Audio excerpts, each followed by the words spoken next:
Who is a real man? Some say कि a real man is someone जो physically बहुत strong है, एक alpha male के जैसे। भाई कई लोग कहते हैं भाई असली मर्द तो वही बंदा है जिसको किसी की भी जरूरत नहीं है, सिग्मा मेल है, पूरी जिंदगी अकेले ही चलता है और अकेले कुछ भी कर सकता है। बट अगर आजकल मर्द इतने ज्यादा स्ट्रॉन्ग है, then why is it that so many men end up taking their own life?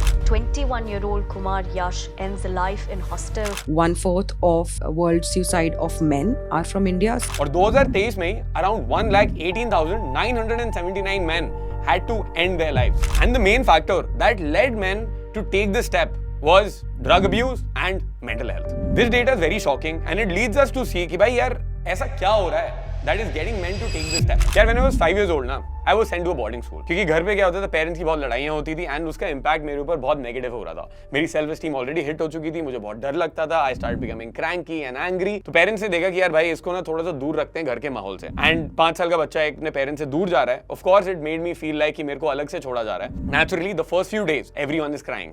तुम्हारे पेरेंट्स तुम्हारे साथ नहीं है, बच्चे को समझ भी नहीं आ रहा है कि मेरे साथ क्या हो रहा है। और उस टाइम पे द ओनली पीपल जिनका तुम्हें सहारा है या जिनसे तुम बात कर सकते हो आर योर ओन फ्रेंड्स, जो आसपास तुम्हारे साथ रहते हैं। Now boarding school wasn't easy. और एक तुम्हें क्लास 5 की बात बताता हूँ, जब मैंने अपना स्कूल चेंज करा था और मैं नए स्कूल में गया था, बट वहां पे ना काफी सारे नए बच्चे आ रहे थे जो पहली बार अपने घर से दूर आ रहे हैं एंड उनके लिए बहुत ही ज्यादा डिफिकल्ट टाइम था। तो जो सपोर्ट चाहिए होता था वो बस हम एक दूसरे का ही ले सकते थे। तो इतनी बारी ऐसा हुआ है कि यार I have seen my friends एक दूसरे के कंधे पे वो सर रख के रो रहे हैं और एक दूसरे का हाथ पकड़ के चल रहे हैं, 1-2 दिन तक वो साथ में ही घूम रहे हैं एंड उसके बाद वो यूज्ड टू हो रहे हैं। So one of the very important pillars यहाँ पे आ जाता है of the brotherhood that main create with each other. And वहां पे सारी सीजन हम साथ में देखते थे, राइट? अगर किसी को कोई चोट लग रही है, सर्दियां हो रही हैं, गर्मियां हो रही हैं, कुछ भूख लग रही है, खाना खाना है, कोई किसी को बुली कर रहा है, 2 बंदे लड़ रहे हैं सुबह और शाम तक उनकी दोस्ती हो रही है। क्योंकि भाई क्या करें, रहना तो तुम्हें साथ में ही है। पूरे स्कूल में 500-600 बच्चे हैं, तुम्हारी क्लास में 50 लोग हैं और तुम्हारे वही 2-4 दोस्त हैं, उनके साथ ही तुम लड़ते रहोगे तो फिर कैसे जियोगे? तो इवेंचुअली क्या होता था, तुम एक दूसरे के साथ रहना सीख जाते थे। At the same time activities इतनी होती थी, कोई ना कोई स्पोर्ट हो रहा होता था, कभी हॉकी सीजन था, कभी फुटबॉल सीजन था,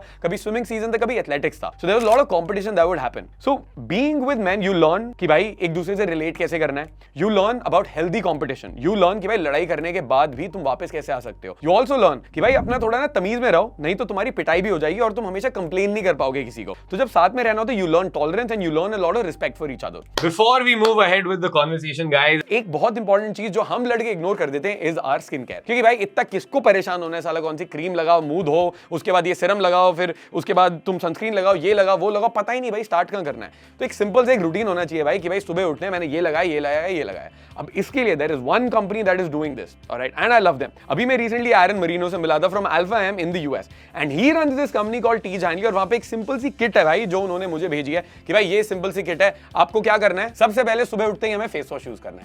फेस वॉश के बाद हम जाएंगे अपने सिरम के लिए, क्योंकि भाई जो रिंकल्स वगैरह फेस पे होते हैं वो हटाने पड़ते हैं। देन आंखों में डार्क सर्कल होते हैं वो लगा दिया और उसके बाद एक सुबह एक मॉइस्चराइजर लगाया जिसमें सनस्क्रीन पहले से है, खत्म। रात को सिमिलर रूटीन, बस एक नाइट टाइम की क्रीम अलग है और फिर फाइनली हफ्ते में 2 बार स्क्रब कर लिया, क्योंकि भाई जो फेस पे पोर्स हैं, डर्ट है, इतना पोल्यूशन है और जो डेड स्किन होगी वो सारी क्लीन हो जाएगी, डन, खत्म। और कुछ हमें करना ही नहीं है भाई, सिंपल सी एक किट हम कर सकते हैं। वन वेरी इंपॉर्टेंट ट्रेट जो ब्रदरहुड तुम्हें सिखाता है is to be a real man is this trait of loyalty. कई बार ऐसे इंस्टेंसेस हुए हैं जहां पे one of us has gotten into trouble और टीचर बोलता है कि भाई अपने दोस्त का नाम बताओ जिसने करा है, और तुम्हें पता है बट तुम बता नहीं सकते हो, क्योंकि तुम्हें पता है कि भाई एक तो तुम बताओगे तुम्हारी बेइज्जती होगी, शाम को तुम्हारी पिटाई भी होने वाली है और तुमने बता दिया तो बहुत दिक्कत दूसरे वाले बंदे को भी होने वाली है एंड तुम्हें साथ में रहना है। So you clearly realize who are your friends, who are your enemies, कि क्या हो रहा है कि तुम्हें दोस्तों के साथ ही रहना है। So you stop becoming people जो एक दूसरे के ऊपर कंप्लेन करे जा रहे हैं। So that was one very important trait that I learned. अब उसके बाद जब मैं दिल्ली आया, वहां पे भी स्कूल में मैं यही से सारे ट्रेट्स के साथ आया था and I bonded very well with man. और फिर जब मैं कॉलेज में गया वहां पे भी बहुत अच्छे दोस्त बने। बट कॉलेज के बाद हम ये चीजें ना खो देते हैं, क्योंकि जॉब कर रहे होते हैं, काम कर रहे होते हैं, हमारी फैमिली लाइफ होती है, शादी हो जाती है, बच्चे हो जाते हैं and somewhere along the line this connection with men we forget and हम रोज के अपने बिल्स पे करने में, अपनी लाइफ की ट्रबल्स में, स्ट्रगल्स में, इन्हीं में खो जाते हैं। और फिर वो जो रूटिंग है या वो जो टाइम हम साथ में स्पेंड करते हैं, हंस रहे हैं, कुछ भी नहीं कर रहे हैं। जैसे संडे को क्या होता था बोर्डिंग स्कूल में, हम कुछ नहीं करते थे, हम बस स्पोर्ट्स खेलते थे, हम हंसते रहते थे, गिरते थे, चोट लगती थी, धूप में बैठे हुए हैं। And I know all of you guys remember those times जब संडे को क्रिकेट खेलने जा रहे हो, भाई इतनी गर्मी है, भरी हुई धूप है और कई बार ऐसा होता है एक दोस्त को बोला गया भाई अपने घर से पानी ले आ, वो बंदा गया, कभी वापस ही नहीं आता था क्योंकि मम्मी ने उसको अंदर रख लिया है। वो जो हमारा टाइम था तब स्ट्रेस नहीं होता था, कुछ नहीं करना होता था, एंड वो बहुत ज्यादा थेरेप्यूटिक था। तो अब हम इस लाइफ में अगर हम एक टाइम वो निकाल सकते हैं अपने लिए, अपने दोस्तों के साथ बस बैठ के हंसने के लिए, तो उससे बेटर थेरेपी कोई है नहीं। और अगर तुम काफी टाइम से लोनली हो तो एक बार फोन उठा के आप तुम्हारे कोई दोस्त हैं उनको कॉल करो, उनसे मिलो, और क्योंकि वो भी सेम प्रॉब्लम से ही गुजर रहे हैं जो तुम गुजर रहे हो। हमें लगता है कि यार हम किसी पे इंपोज नहीं करना चाहते, बट हमें ना ये सिखाया गया कि यार हमें अपनी प्रॉब्लम्स के बारे में बात नहीं करना है, and that is something that every man goes through, and we understand कि सबके साथ हो रहा है, बट हम एक दूसरे के लिए एक फोन भी उठा के नहीं कर सकते। So if you watching this video, call up the friend of yours, because there is a high likelihood वो भी सेम प्रॉब्लम से गुजर रहा है। अब इस टाइम पे ना एक बहुत इंपॉर्टेंट चीज हो रही थी मेरे साथ। मैं बॉय स्कूल में था, मेरे दोस्त थे, बहुत खुश था मैं, बट जब स्कूल खत्म होने वाला था ना, तो भाई मैंने देखा मेरे दोस्तों की गर्लफ्रेंड्स बन रही हैं। अब जब उनकी गर्लफ्रेंड्स बन रही थी, मैंने देखा यार इनकी गर्लफ्रेंड बन रही है, मुझे भी गर्लफ्रेंड चाहिए यार, क्योंकि नेचुरली अंदर से आता है। अगर तुम अब ये चीजें ना बिलीव करो ना कि भाई मैं तो सिग्मा मेल हूं, मैं तो लड़कियों से दूर रहूंगा, नेचुरली अंदर से तुम्हें पता है that you like girls, you've started to be turned on, hormones अंदर चेंज हुए हैं, लड़कियों की बॉडी चेंज हो रही है और तुम टर्न ऑन होने लग गए हो, you've discovered porn, you've discovered a lot of things and suddenly there's a rush of sexual energy तुम्हारी बॉडी में। बट भाई प्रॉब्लम कहाँ है? गर्लफ्रेंड चाहिए, लेकिन भाई गर्लफ्रेंड से बात नहीं कर सकते। क्यों? क्योंकि किसी भी लड़की से बात करने में डर लगता है, उसने रिजेक्ट कर दिया, उसने मना कर दिया, तो फिर मैं क्या करूंगा? मतलब मैं किस मुंह से अपने दोस्तों को जवाब दूंगा? या आसपास किसी ने देख लिया कि भाई ये लड़की से बात करे तो घर में भाई और शेम भी हो जाएगी, क्योंकि भाई यहाँ पे सोसाइटी भी ऐसे एनकरेज नहीं करती है। तो एक बड़ा नेचुरल हमारे अंदर एक नीड आता है रिलेशनशिप्स का, कंपेनियनशिप का, किसी लड़की से बात करने का, बट वो हम कभी भी पूरा नहीं कर पाते हैं। और या तो फिर हम इसी बिलीफ में रह जाते हैं कि भाई हम पहले काम करेंगे, करियर पे फोकस करेंगे, और कब जाके 30-40 साल की उम्र में कोई लड़की मिलेगी। अब वहां पे बहुत बड़ी दिक्कत है, 40 साल की उम्र में तुम्हें लड़की मिली, बट भाई तब तक तो ना तुम्हारी एनर्जी बची है, ना टेस्टोस्टेरोन बचा है, ना लिबिडो बचा है, और खड़ा होना भी बंद हो गया भाई। तब क्या करोगे? कुछ पॉइंट तो है नहीं वहां पे। एट द सेम टाइम लोग बोलते नहीं हम पैसा कमाएंगे और फिर लड़कियां हमारे पास आ जाएंगी। जब वो पैसा कमाते हैं तो पहली बात लड़कियां आती नहीं है, क्योंकि लड़कियों तो उस टाइम तक 25-26 साल की उम्र तक उनकी शादी हो गई है, उनके बॉयफ्रेंड हो गए, तो इतनी लड़कियां बची नहीं है by the end of it. और जो बची हैं वो क्या है? गोल्ड डिगर, तुम्हें पता है। और फिर जब गोल्ड डिगर आती है तो हम बोलते हैं भाई इसको तो बस हमारे पैसे चाहिए। तो भाई जो नेचुरली बॉडी से तुम्हारी आवाजें आ रही हैं कि that you want a girl that you are attracted to, you want to have sex, you want to be a companion with someone, और तुम्हें वो रोमांस वगैरह करना है, दैट इज इंपॉर्टेंट। बट मैं ये नहीं बोल रहा हूँ कि अपनी पढ़ाई छोड़ दो या अपने करियर पे काम करना छोड़ दो। देयर इज अ वे कि तुम दोनों चीजें साथ में कर सकते हो, और उसके ना सिंपल से स्टेप्स होते हैं। सबसे पहला स्टेप है कि भाई तुम्हें अपने फैशन एंड ग्रूमिंग पे काम करना है, क्योंकि कोई और इन चीजों के बारे में बात नहीं करता है। हमने बहुत वीडियोस बनाई है फैशन ग्रूमिंग की, तुम वो देख सकते हो। नंबर 2, तुम्हें लोगों से बात करना स्टार्ट करना है। You need to fucking start socializing with people. जितने लोगों से बात कर सकते हो उनसे बात करो, अपनी सोशल एंजाइटी ओवरकम करो। जितना बात करोगे, जितना एक्सपीरियंस आएगा, उतना तुम्हें लगेगा कि यार ये लड़कियां इतनी बड़ी नहीं है। And once you have this dating experience, जब तुम्हारे पास थोड़ा थोड़ा डेटिंग एक्सपीरियंस आने लग जाएगा, you will start to be calm down in front of women. Because जब तुम इंटरव्यू दे रहे हो वहां पे लड़कियां होंगी, जब तुम कहीं पे ट्रैवल कर रहे हो वहां पे लड़कियां होंगी, या तुम कोई भी अपनी लाइफ सिचुएशन में हो, ऐसा नहीं होएगा कभी भी कि तुम लड़कियों से दूर रहोगे। So that social anxiety needs to be overcome. Now if you are attracted to the girls, learn how to flirt with them, learn how to tease, text करना सीखो, उनसे बात करना सीखो, और फिर डेट पे जाके वहां पे भी learn how to have a successful date. जितना तुम ये चीजें प्रैक्टिस करोगे उतना better you will get, and जितना जल्दी ये कर सकते हो उतना बेटर रहेगा। अब यहाँ पे ना लड़के एक गलती बहुत ज्यादा कर देते हैं। जब वो लड़कियों के साथ टाइम स्पेंड करना स्टार्ट करते हैं, या लड़कियां उनको अट्रैक्टिव फाइंड करना स्टार्ट कर देती हैं, तो वो अपना पूरा टाइम वहीं पे डाल देते हैं। अपना करियर भूल जाते हैं, अपनी दोस्त भूल जाते हैं, अपनी फैमिली को भूल जाते हैं, और बस लड़कियों के साथ ही टाइम स्पेंड करते रहते हैं। उससे प्रॉब्लम क्या होता है? The man Mrs one of the most important things, which is number 3, his purpose। यार एक मर्द की लाइफ में the one thing that makes him a true man is his purpose and his calling। कि भाई उसका ये पर्पस है, उसको ये चीज करनी है। एक एग्जांपल देता हूं तुम्हें, हमने बॉर्डर मूवी देखी है। भाई बॉर्डर मूवी में सुनील शेट्टी का जो कैरेक्टर होता है, उसकी नई नई शादी होती है, शादी के बाद उसका सुहाग रात का टाइम होता है, बट जंग छिड़ जाती है, और रात को बुलावा आता है कि भाई तुझे चलना पड़ेगा, और वो कहता है हाँ यार चलता हूं। तो वो सुहाग रात अपनी आधी छोड़ के अपनी वाइफ से जिससे अभी मिला होता है, उसको कितना रोक रही होती है, बट वो रुकता नहीं है, वो जाता है। क्यों? क्योंकि उसका पर्पस कुछ उसे बुला रहा है, and that is the thing that will make you a real man. No matter वो लड़की तुम्हें क्या कह रही है कितना कि नहीं प्लीज अपने काम पे मत जाओ, या ये चीज मत करो, या you know I just want you to stay at home with me. वो अपनी पूरी लाइफ चेंज कर देते हैं लड़की के लिए, और एंड में फिर लड़की क्या बोलती है?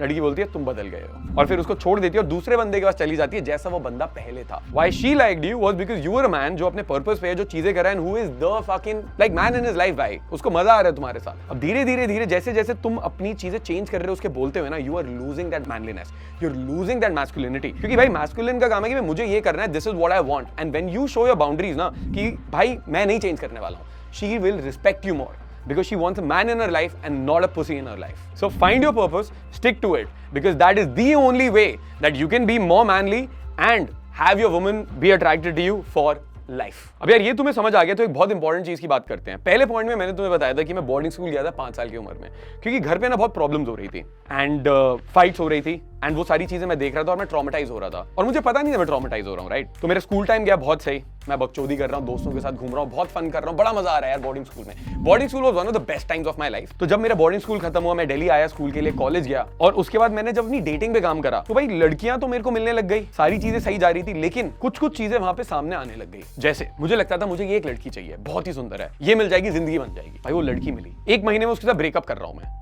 क्यों कर रहा हूं पता नहीं भाई, सीरियस होने लग गया है। सीरियस नहीं होना लाइफ में भाई, हमने चिल करना है, इसलिए ब्रेकअप कर रहा हूं। तो दूसरी बंदी मिली, उसके साथ भी ब्रेकअप कर लिया भाई, जब अच्छा जा रहा है। So any time my relationship was going good, I would breakup. और ब्रेकअप करने के बाद भाई दिल में तो दर्द होता ही है। ऐसा तो कभी नहीं था कि मैंने ब्रेकअप करा and I am very very happy, because I did love the girls. I was attracted to them. I had a very good connection with them और आदत भी हो गई थी भाई। तो इमोशन तो है ही, ऐसा नहीं है कि इमोशन नहीं है। तो ऐसा होता गया। I became a fucking player in my life. And by the end of it, मैंने realize करा कि यार I am still very lonely. I still feel कि यार मुझे ना और लड़कियां चाहिए, क्योंकि only then I will be enough. ऐसा होता नहीं कि I want to date a hot girl. Why do you want to date a hot girl? ताकि मेरे आसपास के लोग देख सके और बोले भाई ये तो इस बंदे की बंदी है। So वो फील करना है। बट जैसी वो लड़की मिलती थी मेरे को ऐसा फील होता था कि यार मैं यहाँ पे फंस जाऊंगा, I will get stuck. Let me explain to you why that happens. So what I figured out at that time was कि जो मेरे चाइल्डहुड के पैटर्न्स है, जो मैं भूल गया था भाई, मुझे याद ही नहीं है कि मेरे चाइल्डहुड में क्या हुआ है। छोड़ो, सब दबा दिए अंदर। हम क्या करते हैं, प्रॉब्लम है दबा दिया अंदर भाई, कौन बार बार रंडी रोना करता रहेगा, सब दबा दिया है। बट एक्चुअली सब दबा नहीं है, जितना पूरा आज तक का कूड़ा है वो हमने अपने अंदर डाल रखा है। अगर हम उसको नीचे दबा देंगे, जैसे अपने कमरे में तुमने अपने बेड के नीचे कुछ दबा दिया, क्या वो गायब हो गया वहां से? नहीं। 1 साल, 2 साल, 3 साल, 10 साल, 20 साल तुम उसमें ऐड करे जा रहे हो तो वो बढ़ता जाता है। वो इतना बढ़ता जाता है कि वो तुम्हारी पूरी बॉडी में बस वही रहता है, तुम्हारे पूरे कमरे में बस वही उतना ही कूड़ा हो जाता है। उसके साथ साथ प्रॉब्लम क्या होती है, अब उसमें से बदबू आ रही है, उसमें से बीमारियां होनी स्टार्ट हो गई, कीड़े आ गए हैं, अब तुम वहां रह नहीं सकते। तो क्या करोगे वहां पे? सोल्यूशन क्या है? उसको भूल जाए, उसको नीचे ही दबाते रहें, या गंदगी में हाथ डाल के साफ करना पड़ेगा? तो भाई हाथ डाल के साफ करना पड़ेगा। तो अपनी रियलिटी देखना, तुम्हारे साथ शुरू के 7, 10, 15 साल में क्या हुआ है, that will define your entire life. मैं बताता हूँ जो अभी तुम्हें स्टोरीज बताई ये क्यों हो रही थी मेरे साथ। So my parents got separated. When my parents got separated and I was sent to a boarding school. जब मैं वापस आता मैं अपने डैड के साथ रह रहा था। So my mom wasn't there. तो मेरे अंदर एक बिलीफ पैदा हो गया था which was that I am not good enough. That is why my parents were separated और इसीलिए उन्होंने मुझे बोर्डिंग स्कूल भेज दिया है। At the same time, because my mother had left, I started feeling कि भाई the same thing कि I'm not good enough and अगर मेरे को कोई भी लड़की मिलेगी तो वो मुझे छोड़ के चली जाएगी, या फिर जब मैं उसके साथ बहुत ज्यादा इन्वॉल्व हो जाऊंगा वो अपनी सारी प्रॉब्लम्स मुझ पे डाल देगी। Because that's one thing that my mother used to do, she would share everything that was going on in her life. तो मेरे को बहुत बर्डन सा फील होता था, अंदर से गिल्टी भी फील होता था कि यार मैं कुछ कर नहीं पा रहा हूँ, वीक फील होता था कि यार why can't I save my mom.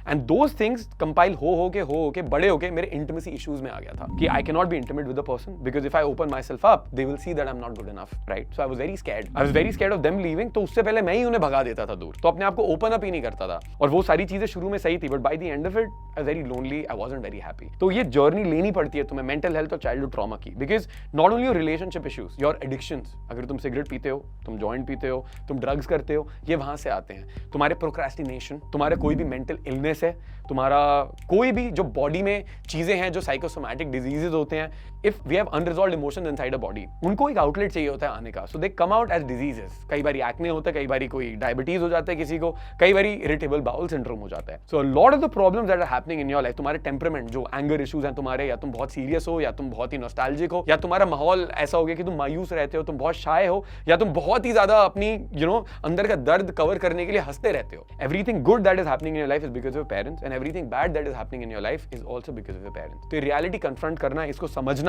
बहुत ज्यादा इंपॉर्टेंट हो जाता है। So all of us need to heal the traumas inside, need to look at it, need to relieve जो अंदर का इतना दर्द हमने अंदर अपने रखा हुआ है, और वो किसी से बात करें, किसी से शेयर करें। Inner child healing is one of the best things, so that you can Google it, you can see कि कौन लोग वो सिखा रहे हैं। बीच में हम भी सिखा रहे होते थे, बट अभी फिलहाल के लिए we stopped it. One thing that's very helpful, जो मेरे को बहुत हेल्प कर रहा था, वाज इनर चाइल्ड हीलिंग। तो मैं पहले विपासना गया, मैं स्पिरिचुअलिटी के लिए मैं आर्ट ऑफ लिविंग के 1-2 मैंने कोर्सेज करे थे, मैंने विपासना 2-3 बार करा हुआ, मेडिटेशन मैंने बहुत एक्सप्लोर करा, there were lot of books I started reading about this, and inner child healing was another thing that really helped me out. ये सारी चीजें मिला के एक मेडिटेट करके अपने ट्रॉमास को फेस करके, एंड देन पुश थ्रू करके, because this is not an easy thing. याद है कि वो गंदगी है, गंदगी में हाथ डालना पड़ेगा, it's not gonna be pretty. So you will go through very difficult phases in your life, but इसको कन्फ्रंट करना बड़ा इंपॉर्टेंट हो जाता है। And then because of that finally now मैं लगभग 3 साल से एक रिलेशनशिप में हूँ, exclusive, where I have been loyal, I haven't broken up. And मेरे जो भी अर्जेस आ रहे हैं कि यार अभी भी अर्ज होते हैं कि यार नहीं निकलो यार वापस, बी अ फक बॉय, या फिर नहीं यार यहाँ पे बहुत ज्यादा सीरियस हो रहा है, मैं अकेला ही खुश हूँ, ये सारी चीजें आती हैं। But I am fighting all of that because मेरे को पता है बस एक डिफेंस मैकेनिज्म है, और 1 महीने बाद क्या होगा, I will still crave that girl back, because that was the pattern I was in. So now getting out of that pattern of like नहीं मेरे से दूर जाओ, नहीं अरे यार आई मिस यू बेबी, जैसी पास है भगा दिया। तो ये पैटर्न से बाहर निकल के अब इस पॉइंट पे आना जहां पे ये सारी चीजें रिजॉल्व हो गई हैं, is still better, and it's always going to be a work in progress. अब ये तो हो गया भाई तुम्हारे पेरेंट्स की बातें, लेकिन एक बड़ी बहुत इंपॉर्टेंट चीज है जो मैं अभी तक तुम्हारे साथ शेयर नहीं करी है, which is when I was growing up, मैं बोर्डिंग स्कूल में था, मेरे दोस्त थे बहुत सपोर्टिव थे, रिलेशनशिप्स हुई वो बहुत सपोर्टिव हुई, क्योंकि कॉलेज में जब मैं जिन भी लड़कियों से मिला तो उन्होंने कभी भी मेरे पैसों पे मेरे को जज नहीं करा कि यार मैं गरीब हूं या मैं बेकार दिखता हूं या whatever like that. They were always very good with me, they were really nice and they really took care of me. मैं अपने पेरेंट्स से इतना ज्यादा क्लोज नहीं हूं, but there is a certain section of my family that I am very close to. तो एक extended family होना बहुत हेल्प होता है। जैसे मैं एग्जांपल देता हूं तुम्हें, मेरे दादा थे, ऑल्दो मेरे पेरेंट्स सेपरेटेड थे और मेरे अंदर बहुत एरोगेंस आ गया था और मैं एकदम ही अकेला ही होना प्रेफर कर रहा था, जस्ट फकिंग क्रेजी। दादा दादी बहुत सपोर्ट करते थे। मेरे दादा एक बहुत like there is one gesture that was very very helpful for me while growing up. भाई मेरे को रोज मेरे दादा से 10 रुपए मिलते थे रोज।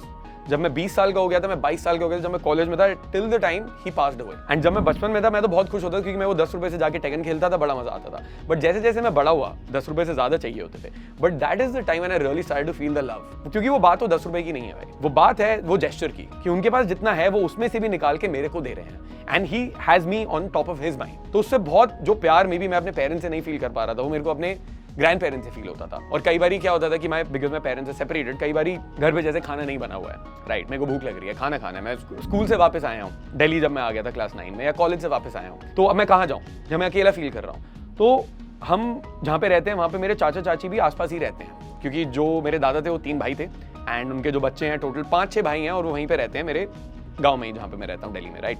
सो at any point in time if my dad was working, if he wasn't there, or if my stepmom wasn't around, I always had कि यार मेरे चाचू हैं, मेरे चाची हैं, मैं वहाँ जाके उनके साथ खेल सकता हूँ, उनके साथ बैठ सकता हूँ, उनके साथ खाना खा सकता हूँ। तो इतने टाइम तो मैंने उनके घर पे खाना खाया है, इतने टाइम तो जो मेरी कॉलेज की फीस है मेरे एक चाचू ने दी है, मेरे को अभी भी क्लियरली याद है। जब मैं एक दूसरा बिजनेस कर रहा था आयरन मैन लाइफस्टाइल के पहले, हमारा नोटबुक्स का बिजनेस होता था, where we would manufacture notebooks और हम स्कूल्स एंड कॉलेजेस में सप्लाई करते थे। वो नोटबुक्स होती है ना जिसके बाहर यार तुम्हारे स्कूल का नाम लिखा रहता था, तो that was something that I was doing after college for 2 years। तो अब उस टाइम पे हमें जब नोटबुक सप्लाई करनी है, हमें एक गाड़ी की जरूरत होती थी। मेरे चाचू ने एक पुरानी सैंट्रो मेरे को लिटरली दे दी थी चाबी उसकी कि भाई ले तू ये चला ले। अब वो सैंट्रो भाई उसके 10 साल भी खत्म हो गए थे, पुलिस पकड़े तो वो बंद हो जाए, और एकदम बड़ी पुरानी सीधी खटारा सी एकदम, लेकिन उसने उस टाइम पे मेरे को बहुत हेल्प करा। The gesture that was there कि यार मेरे पास एक गाड़ी है एक्स्ट्रा, मैं तो दूसरी चला रहा हूँ बट तू चला ले।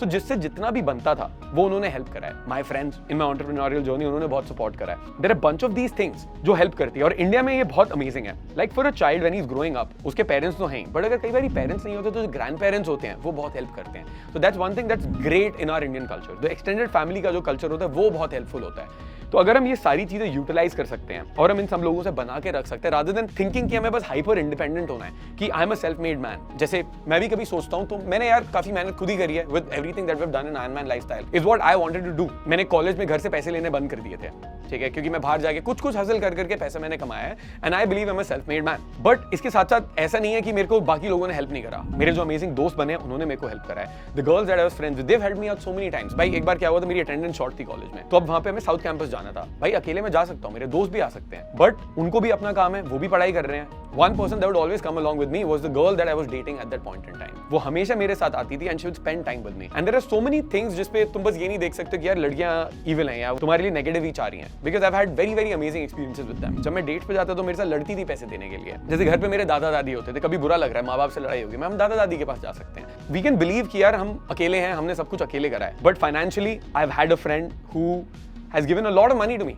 और a lot of money for me to start the notebook वाला बिजनेस, जिसके पैसे मैंने आज तक लौटाए नहीं है। मेरे चाचू चाची ने मेरे को इतना सारा खाना खिलाया है। उन्होंने जब पहली बारी मेरे को कुछ काम करना था तो मेरे को एडवांस चाहिए था, तो उन्होंने मेरे को एडवांस दिया जो मैंने उन्हें रिटर्न करा है। जब मेरे को अपना पहला कैमरा खरीदना था आयरन मैन लाइफस्टाइल के लिए, तो चाचू के क्रेडिट कार्ड पे उन्होंने EMI ट्रस्ट करके मेरे लिए बनाई थी। लाख रुपए के कैमरे की EMI बनी, और फिर उसके बाद पता चला एक लैपटॉप भी लेना है, उसकी भी EMI बनाई, और मैं धीरे धीरे करके वो पैसे लौटाए हैं। तो we can believe that we are a self made man, but ऐसे है नहीं। असली में तुमने तो बहुत मेहनत करी है, बट आसपास के लोगों ने भी तुम्हें सपोर्ट करा है। तो अगर हम ये चीजें देख सकते हैं, which is a brotherhood of men around us, जो हमें हेल्प करें, the felt need for relationships with women, because healthy relationship से हमारी ना इमेज बहुत सही बन जाती है। एंड हमें लगता है कि यार रिलेशनशिप सही नहीं है, बिकॉज मेरे को कभी रिलेशनशिप नहीं करना था, मेरे को शादी का कॉन्सेप्ट कभी समझ नहीं आता था। उसका रीजन ये था क्योंकि मैंने कभी एक प्रॉपर शादी देखी ही नहीं, मैंने एक प्रॉपर रिलेशनशिप देखा ही नहीं। तो जब हम या तो कहीं पे देख सकते हैं अपने दोस्तों में, अपनी एक्सटेंडेड फैमिली में कि एक अमेजिंग रिलेशनशिप चल रहा है, या जैसे मेरे एग्जांपल तुम देख सकते हो, अच्छा भी 3 साल से अच्छा रिलेशनशिप चल रहा है, सो यू कैन सी कि यार ये चीजें ऐसे वर्क होती हैं। देन करियर में अगर तुम्हें हेल्प चाहिए, then your friends can help out, girls can help out, the extended family can help out, your grandparents can help out, and जो आसपास के लोग होते हैं ना वो सारे तुम्हें हेल्प करते हैं।